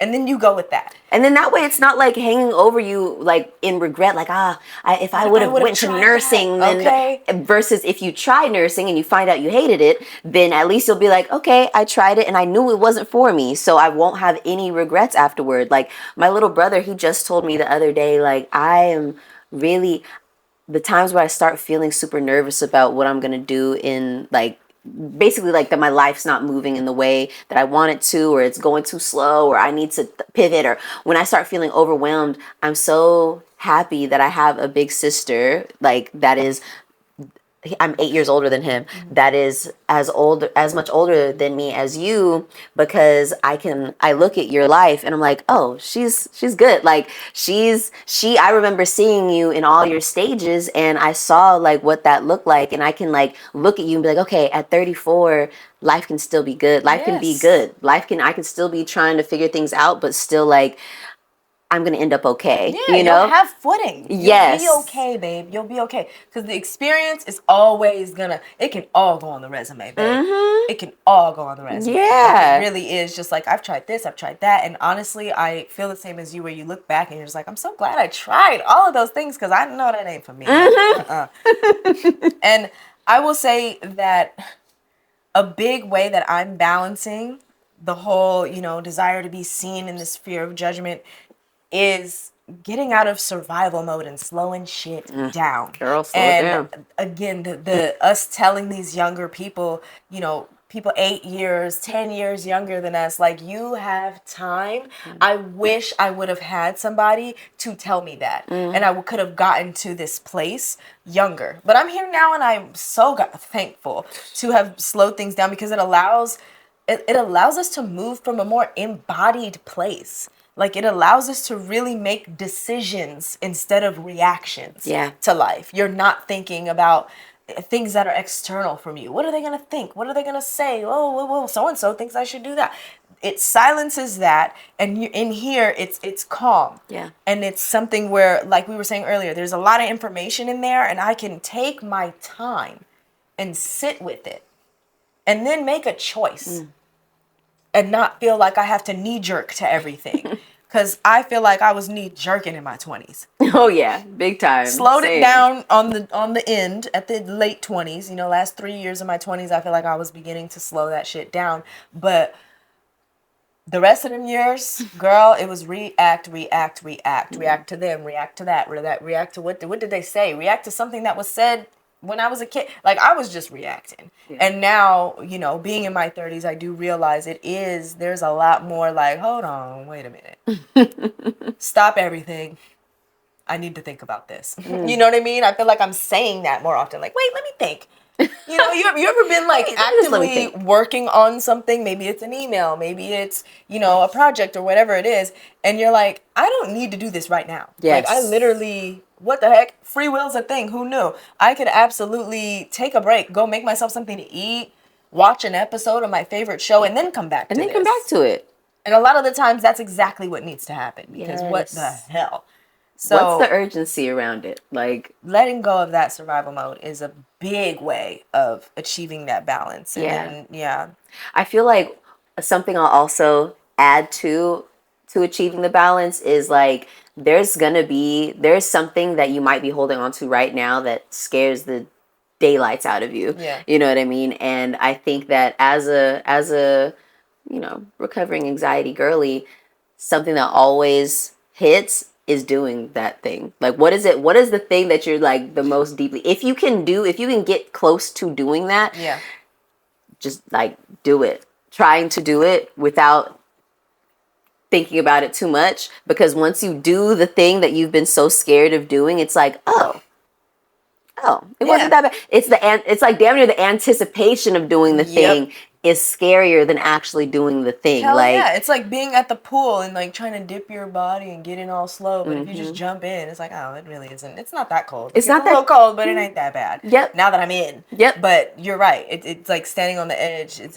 anxiety. It's always right before you do the thing where it feels the scariest, and then once you do it, you're like, oh well, I'm here, and it's not that bad. I thought this was going to be way more scary. And like Tosh said, baby steps. So it might not be, if you have like something that's, super duper scary, like, oh my gosh, I want to like pitch myself to a TV executive. Yeah. And it's like, oh my gosh, that seems so scary. But right now, maybe you don't have a TV executive to pitch yourself to. Like, small steps. Like, what's something that is on your mind, on your heart, that's bothering you or that you feel afraid of just today? Like, or what's something on your list? That pitch and pitch it to a friend. There we go. A colleague. Boom. Who do you know that writes? Yes. They could write anything. They could write books. They could write children's books, whatever. Pitch it to somebody. That's something. That's also Exactly. very scary. Right. Honestly, pitching to a friend is a little bit more scary than pitching to a stranger. I'm gonna be real. Because A you're little like, bit. you 'Cause know just like, me. girl, you know me, and I'm showing you a side of me. That's like showing you my butthole a little bit. A side of me you ain't never saw before. Yikes! You didn't even know I wrote. I You mean, didn't like, even know that I like grabbing doing cheeks, it right. spread. It's like literally, girl. You just Brazilian wax me. Yikes! And you're my home girl. like, ah! That's crazy. This is Yes. crazy. Yeah. But another thing that I Yeah. will say is, again, on the creating a calm, kind space within and like really developing a big sister, little sister relationship with my inner child, or even like a mother child relationship with my inner child. Mm. Because when the world is harsh, there's like softness within. Oh, And it yeah. makes it so much easier to do those hard things. Yep. Because I know that, like, regardless of what they say or what happens, maybe all the fears come true and my world, my life burns down and everybody's like, yuck, and everybody exits. At least at the end of the day, at the end of all that, it's me. Yeah. And I know that I'll be there to hold my hand. I'll be there to wipe my tears. I'll be there to, figure it out. Figure it out like I always do, baby. I always do. Always. And I trust that. And cultivating that self-trust has absolutely made everything in my life so much easier. So much easier. It just lowers the stakes so much because you don't feel like you need somebody else or something else. You don't feel like any one thing in your life can define you because you define you. Oof. And you trust that. You trust that definition because it's you. Yeah. I'm telling you who you are, girl. I'm telling me who I am, girl. Right. So if so-and-so says I'm not that, then who the fuck are they? Exactly. And that's how I feel about them, not about you. You're not gonna rock this foundation, boo. We good over here. So yeah, I will leave off just by saying that, and also that the work will always be ongoing, but the Always. more we do, the better we get at balancing it. We'll probably never achieve 100% balance at all times, but the closer we get to, like I said, more often balanced than not balanced Absolutely. is the goal, babe. And the And last that's definitely thing, achievable. oh yeah, big time. And the last thing I'll say is, like, you don't have to be unbothered. It doesn't have to feel like super smooth. Yeah, hell no. You just have to be willing. You just have to have the will to put yourself out there, yeah. the will to find that balance, like and the will to be uncomfortable. and the will to be uncomfortable. Because it's like, period. Nothing great is happening from our comfort zones. Nope. It really just is not. Like, even if we go down to just working out, boo. Yep. You wanna walk a mile and you've never walked a mile before. Guess what? You're gonna be sore after you walk that mile. You're gonna be tired. But the more you do breathing it, heavy. the more you do that, the more you subject yourself to that discomfort of that mile, the easier that mile is gonna get. And next thing you know, you'll be walking 10 miles, and it's gonna be like, what? Walking was hard at one point? That's crazy. Now I can walk forever and feel nothing. But that's the thing. That's the part. We have to be willing to be uncomfortable. Yep. When they say do it scared. Do it, girl. Do it with your booty hole clenched. Shoulders to your ears. And Yep. try to breathe. Yep. Just do it. You got it. We got it. We got you got it, girl. You got it. You got it. You got and it. The balance. When you know it, when you feel it, you'll know it. And follow that. Yeah. Now our third segment is what's going on? And god damn it, what is going on? I want to start Please. off positive. I saw the Michael Jackson movie. I loved it. And I found it to be inspiring. Like, really, really and truly. I did want more. But I think the acting was superb. Like more story? Like more Yeah, story? I wanted more plot. More plot, more story. But I think it gave us just enough to be entertained, just enough to learn some things about Michael Jackson that I didn't know before. Which I think is saying a lot because of how many like biopics and documentaries and stuff are out there about him. I feel like that's awesome that you're still seeing some glimpses of some things that you maybe didn't know, at least for me. Other people might not be the same for you, but that's okay. Right. But what I will say is a nugget that I did take from that is, like, Michael Jackson, I was looking at just like the outfits, right? And Michael Jackson's style was very Michael Jackson. Nobody else Yes. was wearing the like bedazzled The general's sequin. jackets, the zippers and the buckles and the one glove. And it was something to where if you take Michael Jackson out of context and just look at that outfit with the one glove and the socks and the high water pants, you're like, what the heck is this The guy penny doing? loafers. But then put him in his context and you see the people in the audience wearing the one glove, the people with the socks, the people with the jackets and the stuff, and even people now in 2026 wearing those same things. Like you'll see other celebs wearing that jacket, that general's jacket with the bedazzles and the tassels and all the things. And you know, it's an homage to him, but nobody was doing that Oh before. no. And it was easy to look at him and be like, wow, this is kind of weird. But also like Michael, and that was kind of a through line for him toward in the last half of the movie, was he just wanted to be free to express himself as he wanted to express himself. Like, I just want to make the music I want to make the music that's in my head. And he said about like, you know, the ideas come from the creator, and then I'm just like, oh, okay, I'm a conduit and I'm just putting it out there, and it's out.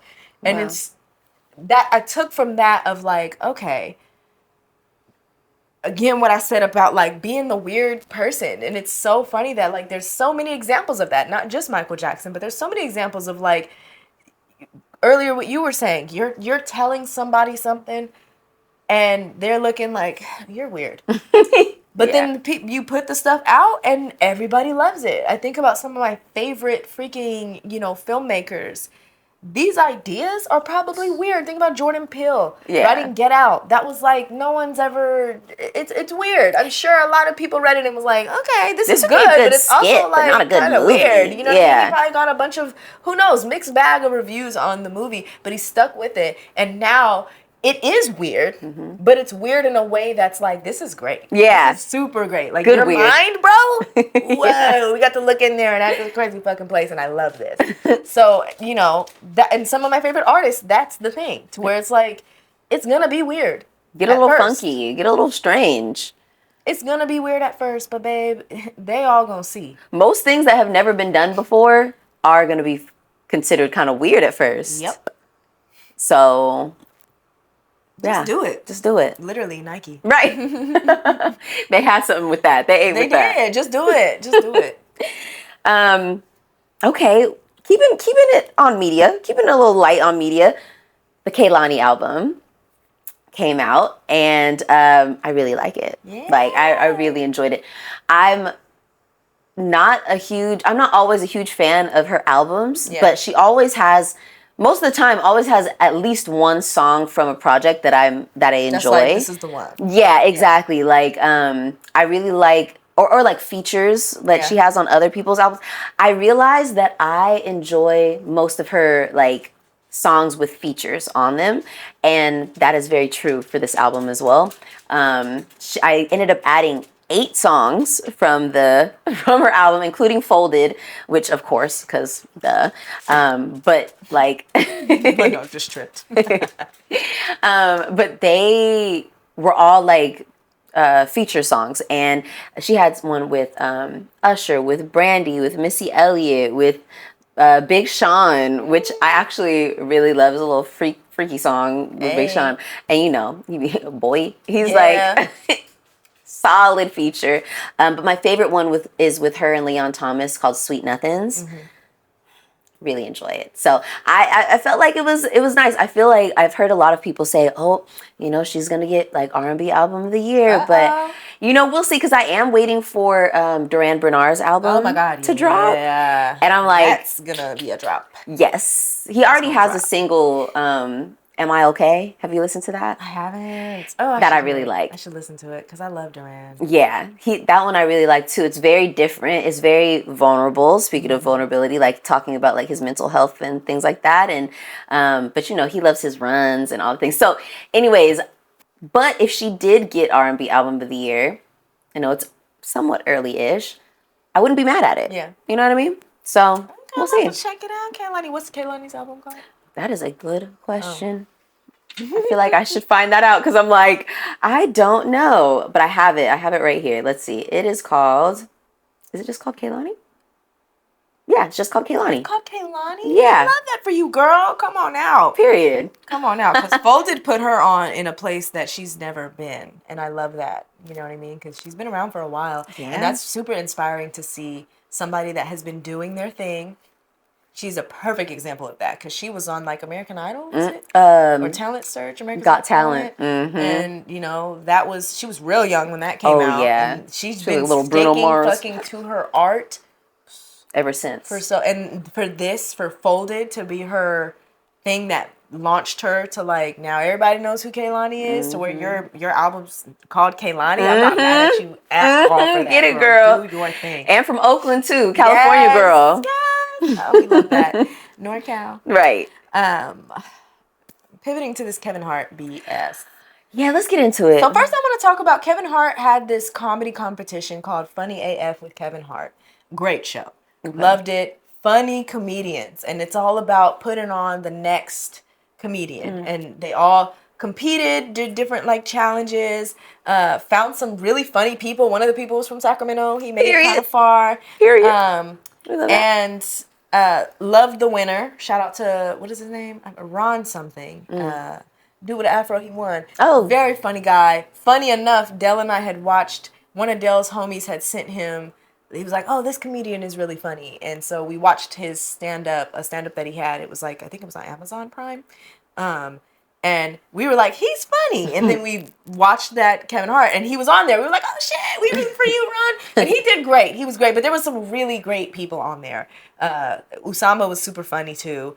And Caitlyn was also really funny. Anyway.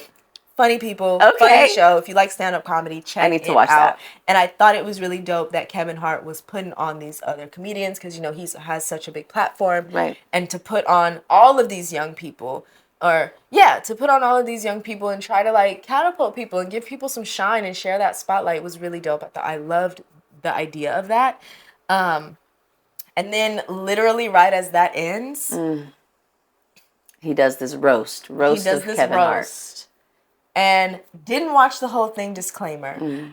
Tay did, so you can kind of let me know if I'm super off. But the clips that I'm seeing, girl, the fact that so many racist MFers were there telling George Floyd jokes. There was a joke somebody made about lynching Kevin Hart from a bonsai tree. Yeah. Now, I guess it's a short joke, which we've heard those before. And also that was the host who made that joke. Who was the host?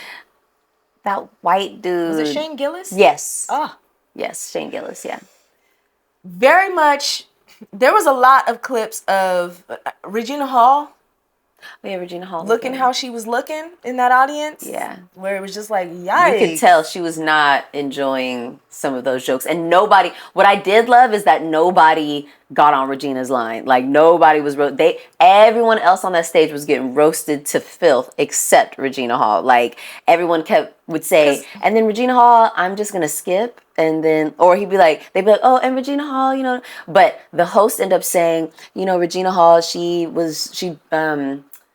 got added onto the bill late, and so I didn't have any jokes written for her, and so I was like, oh, well, maybe that's why everybody's skipping. But I'm like, at the same time, all y'all are professional comedians. You know how to riff and pick something up, you know. But I'm also glad y'all kept it cute about our girl. But it's also like people know, and I saw a clip of Cheryl Underwood, getting up there, and she kind of went off a little bit and was like, people know who not to fucking do this shit with. Yeah, y'all know.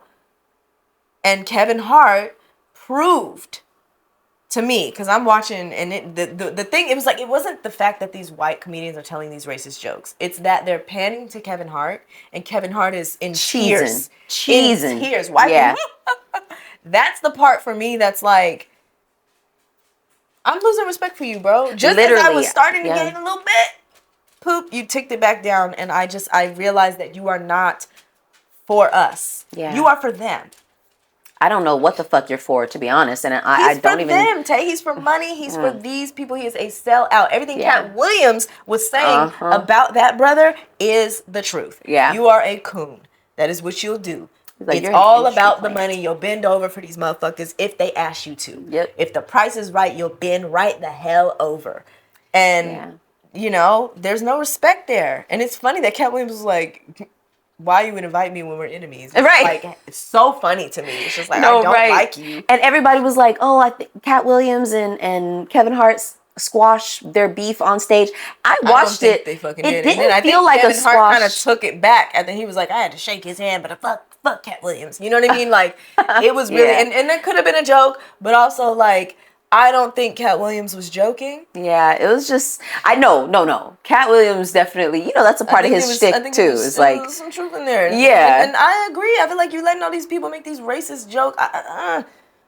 It's not funny. No. And I'm not going to say that no racist joke is ever funny. Bless you. Thank you. Excuse me. But those, not. Sorry. No, like it wasn't funny. It really was just like, okay, so y'all took, and this is like, just when I thought, you was trying to make a, I don't know. And having an actual, literal racist on your couch to roast you, was it Kill Tony? I don't know, Tony Hinchcliffe or whatever the fuck.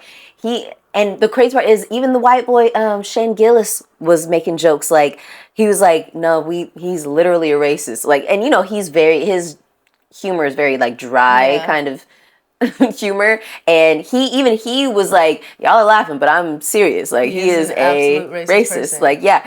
And I'm like, how is that okay? Like, how are you okay? And like, platforming Kevin Hart, you absolutely could be like, not him. There was right. This is your roast. You choose who gets to be on here, right? Like, but you chose that.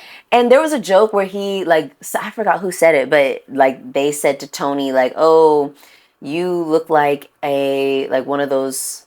She said, you look like a slave owner who would make your slaves perform musicals or something like that. And he stood up and like turned around to the black people who he's on the couch with and starts like acting like he's performing a musical. And I'm like, literally, Rod and I are watching and I was like, so is he saying that those are his slaves? Like, the fuck? Like, what is that? Like, there was just so many moments like that. In this climate, bro. The George Floyd joke was in such bad taste, and people are like, oh, well, there was also a joke made about Charlie Kirk. And I'm like, yeah, fuck that guy too, but also in bad taste. You know what I mean? Like, I just feel like, yeah. Why are we doing this? It really is just one of them things to where it's like I said, Kevin Hart, you just not for us. Mm-hmm. You're not like us. You're not like us. You're not. And I won't be tuning in. Me and Dale, and it's so funny that, like, we were scrolling by that roast, and we don't like Netflix Live. Her. So even the funny AF comedy competition thing, I think the last 2 episodes were live. We did not watch them live. Is it because it'd be glitchy or something? Yes. And then also, it's just weird. The vibes are weird. Did you ever watch Pop the Balloon live on Netflix? No. I mean, I watched it was not live. Yvonne Orgy, Molly hosted it. I watched the first episode. So bad. But I watched the first episode, but I didn't watch it live. Bad. So bad. I watched it live because Yvonne Orgy. Yeah. Molly. I tried it. It was horrible. Horrible. Unwatchable. Didn't even finish the episode. It was so bad. It's like, put a bunch of people who are not comfortable on live TV. Yeah. Horrible. It's pretty bad. Then same thing with the Kevin Hart Funny AF. It was just like there was when the stand-up comedians were doing their sets, great. Mm-hmm. Everything around that, weird. I feel like people are not. It's just so weird. Hella awkward. It's so weird. Kevin Hart was weird. He had Chris Rock on there. That was weird. They're like dynamic. Chemistry was weird. It was weird. It was just so weird. It was just like, this would have been so much better if y'all would have just been able to like. Girl. Calm down. Like, chill out. Yo. Be comfortable. Did you see The Rock on Kevin Hart's roast? The Rock was there? Girl. He came out drunk as hell. And all of his jokes were basically, or a lot of his jokes were about fucking Kevin Hart's wife. Girl. And Kevin Hart was like acting like, you know how they always have like a little bit kind of going between them. And he was acting like, hey, chill out, and they kept panning to his, like, Kevin Hart's wife, and she'd laughing and stuff like that. But The Rock was like making jokes about sucking on her titties and like, girl, don't worry about it. You can come sit on my lap later, like things like that. And you could tell that he dropping the N-word, and you like, damn, The Rock, yes, okay, Dwayne. I was like, but a lot of like, it was. you know, it was kind of cringy a little bit. Like you could tell that there was moments where he's just going off and doing his own thing. Like because they had a teleprompter. You're like, oh my, but he looked great. And that's why his wife was great. Yeah, exactly. He looked. I wonder if he really like he looked like money. You know what I mean? Like, and he did like his intro because everybody thought The Rock was not there, and then he like popped up and he did it like WWE style, and it was like, do you suppose The Rock is cooking? I feel like the Rock is who Jason Momoa thinks he is. Because Jason Momoa be trying to. It's just like, you look crazy. I think it's because Jason Momoa is more of like a goofball in real life. No, I'm talking about silent. No words. You trying to pop up like you're looking in and you're seeing somebody like The Rock. Yeah. I'm seeing somebody who just is not attractive. I'm sorry. And you're also not even in that great of shape. Well, Khal Drogo, when he was Khal Drogo. Girl, that was like 20 years ago. I'm just saying, that's still, you fine, Khal Drogo, to me. You know, you can have that one. I will. But today, right now, he still be trying to. Yeah, today, right now. No. All right, Aquaman. No. I feel like you left Lisa Bonet and she took something. Yeah, she took your swag. She took something from you. She took your swag. And I don't blame her. No. It left with her. She took it with her. Yeah. And you're trying to pull up with that sauce, and I think maybe she had it. Yeah. Maybe it was like in Sinners, you know how she made that little bag? Yeah. Put it on that. I feel like she took the bag when she left you. She snatched that. Yeah, like T.I. Like T.I. and Nunu. Said, give me that. Give me that chain back. She took it. She took it right off around your neck, and now I don't see it at all. Yeah, that's true. Don't even know how I ever saw it. That's it's really just like, you look bad. Honestly. But The Rock, and you know, because he just did that one movie where he had to get like hella big, and then he got like back to his regular big size, and it was like, you know, when people lose weight, even if they're still in shape, their face does a little weird kind of gaunt thing for a second. He looks great. I don't know what happened between then and because I feel like I just saw a picture of him, but who knows what time that picture was taken, right? Because on that live, honey, I was like, all right, The Rock, I'm gonna have to Mr. Dwayne, you're drunk as hell right now, talking a lot of shit, but you look good. I know his wife is getting her life because I heard they were making jokes, or Kevin Hart was making jokes about his infidelity to her. So I know that was like, yeah. Also, Kevin Hart's jokes, like when it was his turn to be on stage, he's not funny. So corny. He's not funny anymore, and it's so crazy because Dell and I, when we were watching that, just be performing all the time. Funny AF. We had watched, like, you know, his last like 2-3 stand-ups. We watch him because it's like, it's Kevin Hart. Right. But back in the day, Kevin Hart was funny. He was laugh out loud. Dang, he's stupid. Funny. His last like 2-3 stand-ups, it's more like, no. Literally. He crazy. I'm not LOLing at all. You're not funny. And then what I saw people making jokes about his acting. Woo! Yeah. Yes, as an actor, terrible acting. Terrible acting, and you acting and him. He's like, I think Amazon Prime shows some sports, and he has a show with Kenan Thompson as like a sports like commentator. They have a sports commentary show. Horrible show.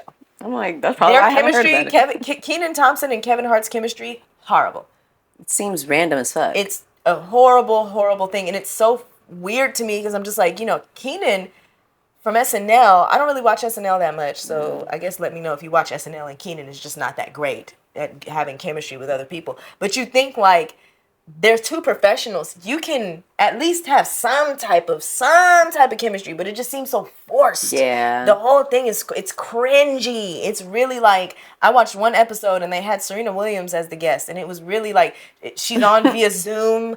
It's very much like y'all are trying to make fetch happen right now. You're like watching people trying to make fetch happen in real time, and you're like, this sucks. And Kevin Hart seems to think talking louder is better, makes things better, makes things more funny, and then repeating it over louder with a confused tone is funny, and it's not. It's really just like, I think, I'm gonna be honest, you know, they was talking about, you know, white fatigue, black fatigue, Kevin Hart fatigue. I think everyone across races and diaspora can say, we have Kevin Hart fatigue, babe. Yeah. Go away for a second, Yeah, please. take a beat. For a while, actually. Take a beat. But anyway, boo to Kevin Hart, but also funny AF with Kevin Hart at the same time. Good show if you like stand-up comedy. So there we go. Love. Okay. My next thing is going to be Dr. Cheyenne Bryant and how she got caught lying about having a doctorate. We knew that. This is the one that went on Cam Newton. Yeah, okay. And which I really enjoyed her going on Cam Newton's podcast and getting him together or trying. You know what I mean? Like, every woman that goes on there gets him together. Literally, he ain't never gonna be together. He that don't man care. is a mess. He don't care. You can't help anybody who doesn't want help. You know what I mean? That part. Doesn't want to help themselves. Anyways, she's had a few. You know, she's been in the blogs and things for a few different things, but lately, today, I think, was it yesterday or a couple days ago, she went viral because people were like, somebody said, where's your your dissertation? They were asking about her dissertation, and she was like, oh, you're not going to find it publicly available. And they were like, that's weird. That's not how that works. That's not how that works. Like, dissertations are publicly available. It's like part of it. You have to do that. So yes. Did you just not do it? So therefore, what? So everybody was like, so are you not a real doctor? Like, are you not, like, you know, all these things. And she's like, no, like, y'all are tripping. Like, she goes on the Breakfast Club and talks about how she went to a school that got shut down and now it's no longer accredited. So you went to Trump University? Yeah, exactly. Trump doctorate? Exactly. Girl, what? Went to a school, years passed, she's trying to get a job as a professor somewhere else and they need her transcripts. She goes to find her transcripts and the school is shut down and so it's no longer available. Like Heald College, you know, what happened with Heald College. My mom used to work at Heald and all those students, including myself, who went there, I didn't graduate from Heald, but the people who graduated from Heald, if they had not gotten a job with their degree already, they're no longer, it's basically no longer like valid. Yeah, so was she Heald? No, she was like I think it starts with an IC, something. Anywho, so I guess, come to find out, there's a third party that keeps all of like your records, like documentation. So pretty much at whatever school you go to, there's always going to be some third party that you can find your shit at. And she was basically like, they didn't have my shit. Like they offered me to, what'd you say? They offered her to either get a full refund for her schooling and, but she would just not have any access to any transcripts or anything ever at all. Or she could try to keep finding her transcripts, but she wouldn't get the refund. Some bullshit like that. Moral of the story is the dissertation is nowhere to be found. And everybody's like, girl, nobody cares about this whole, your transcripts not being available. Where's the dissertation? You're saying you don't have a copy of your own dissertation? Okay. Nowhere? You didn't back that up? Literally. And also, too, she said, when she was talking about it on the Breakfast Club, she was like, yeah, something about my doctoral program. And I was like, my eyebrow kind of, you mean doctoral? And so that was kind of like, And it's like, I don't think that what she, like her not having a doctorate, honestly, I don't give a fucking care. But I think, is it one of those things where if you don't have a doctorate, is it going to fuck up your business and what you do? I don't know. But I think it's going to kind of fuck up like all the longer there we go. Lied about it. It's not about you not having the doctorate, right? It's about you saying and presenting and calling yourself Dr. whoever, and then you don't even have that qualification. Mm-hmm. That's the thing, where now your credibility is in question. Yeah. Honestly shot at this point. Especially when you're not like... You look stupid, I'm going to be honest. Right. You look dumb, and you're probably not. And the longer you... That was stupid. Yes. That was stupid. The longer you draw it out... Yes. The more you just, like, girl, it's just really like... Just show the dissertation, if you have it so hard, just show it and get over with. Like, I know some people are so, like, you know, sometimes they let the pride get in the way where it's like, I don't got to do shit, but live and pay taxes or whatever the fuck. But like, girl, you could do that and put it on Patreon, or make it put it on Substack, get paid, and make charge people have to $5 pay to subscribe to it and make some little money off of it. Y'all want my dissertation so badly? Here it go. Pay this $3.99 and you get to get it. Yep. So you could absolutely do that for sure. And I don't think at this point it's giving it. Is it pride or is it like you didn't do it? Exactly. You're drawing it out so that you can write one. Exactly, because it's kind of messing up your bag. And I'm not gonna lie, the way that she was sounding on the Breakfast Club was giving a lot of. She was talking real smooth and easy the whole time, and then once she started telling that whole story that I just summed up, it was a lot of pauses and little breaks and moments, and I was like, that's giving that you're trying to make something up. But it's a little bit of a lie and you're feeling a little caught. Yeah, so and I'm gonna be real. Say what we want about Charlemagne, that man is gonna come right at you with it. For sure. I'll never forget that. That Pretty V girl, how B. Simone talks about her pooping on the floor, and he just came right out with it, and she was like, oh, Jesus. Yes. Charlotte. I give you the nose. Why you do that? But it's like, if there's anything that Charlemagne can get you on, he's getting you. Oh, yeah. He's going to get you. He's like, money first. Money first. And it's like, I know what the people want to hear. Yes. And as a viewer, you are just like, nah, if somebody's going on Charlemagne's show. You kind of know you're opening yourself up to, if you're going on the Breakfast Club, you know that you're about to get pressed. You're about to get pressed, and you better be ready to argue. Yep. And press him right back. Yep. What the fuck? He loves it. He got his own shit. He's crazy. I think he has a kink. Oh, he likes to argue. He loves to argue. He be getting tickled when he's arguing with people. He gives he would like a dominatrix. Oh, he probably pays somebody to absolutely step on his boss ass. Degrade you and shit. Yeah. He's crazy. Speaking of crazy, Voting Rights Act being repealed in 2026. Child. This is literally what Martin Luther King was marching on. Black representation in our state and federal government. Repealed. Those rights. Hard fought for rights. Repealed. Now, big fuck you to the Supreme Court. Big, huge. Specifically Clarence Thomas. Fuck you. Literally sit on a dick. I grew up hearing terrible things about Clarence Thomas. All of them were true. Yeah. And then some. Because he is the worst thing to happen to not just black people, but this country. You're terrible. I hate him. Anyway. The worst. I don't want to despair about this. But it does deserve what the fuck is going on, guys? Everybody who says your vote doesn't matter, if it didn't, this type of shit wouldn't be happening if our votes didn't matter. Talk about it. It wouldn't. I promise you. If your vote mattered at nil, if it was already nil, they would not be trying to repeal representation in our, Congress, in our Senate. They wouldn't be trying to do that. They wouldn't be trying to take it away. They wouldn't be trying to steal elections. They wouldn't be trying to cheat. They wouldn't be trying to get rid of mail-in voting. They wouldn't be trying to stop people from voting if voting didn't fucking matter. It's not a good argument. Please stop.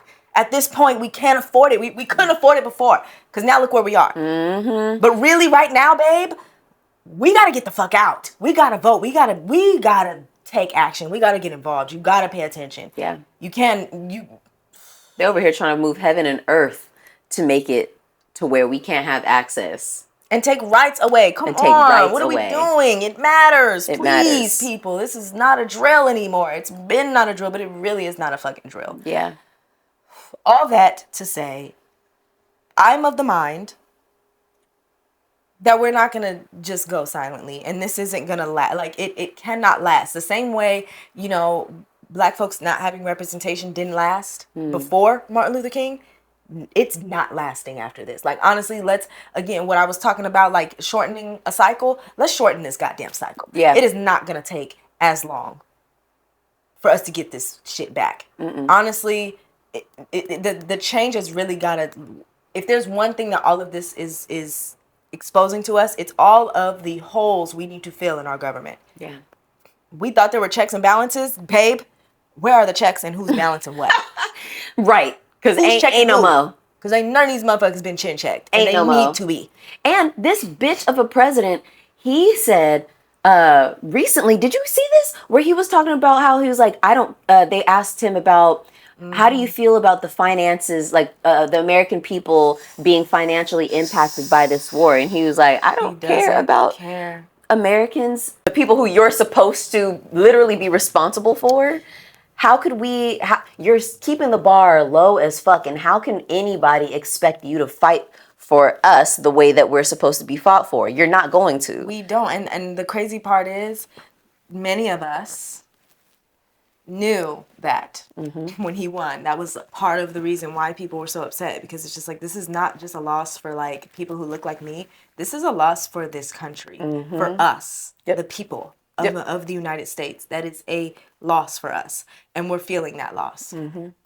Things are super expensive. He does not care about our quality of life. He does not care about our way of life. He is not a patriot. He is not American, for America first. He is a liar. He's a liar. He is money first. Him first. Money first. Yeah. Israel first. Right. There's Literally, no focus on this country. He does not care. And it's funny that like people talk about how he has dementia, and again the filter goes away. You have dementia.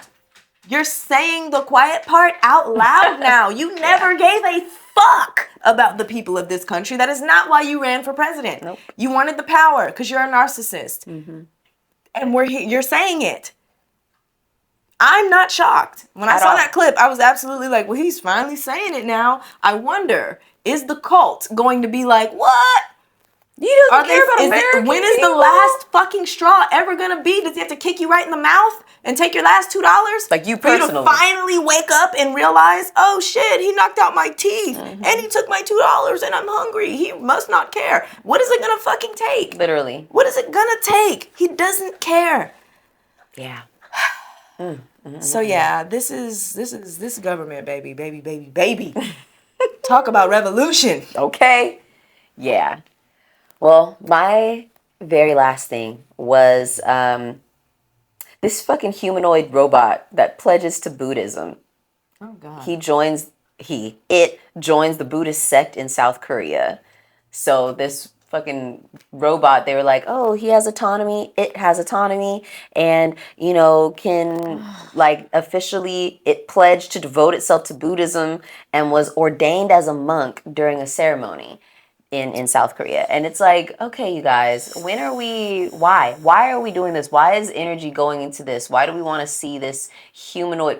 First off, why do we want to see a humanoid robot? Second off, why do we want to see it becoming a monk? Like, are y'all doing that because you're like, oh, well, we know these motherfuckers got sense to go psycho. Let's introduce it to some religion. The most, like, a super peaceful fucking religion. Yeah. Maybe we need to, like, feed it into some stuff. True. You know what I mean? True. Like, make sure it knows all aspects of human life.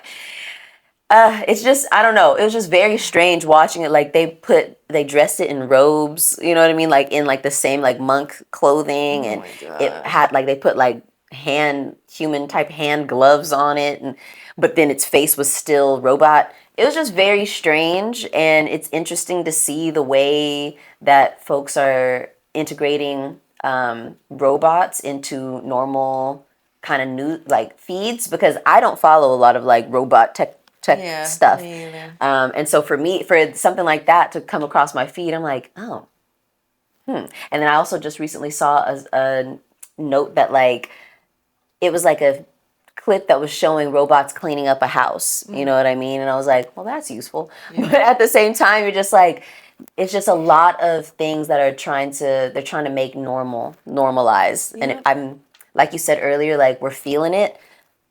We're feeling this. It's like dehumanizing the humans and humanizing the robots. Oof.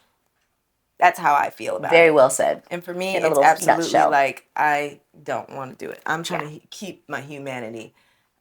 And y'all are really trying to take it. And I don't. Who knows why? You have your fucking evil ass reasons. They're evil. I know they are. Because this is fucked up.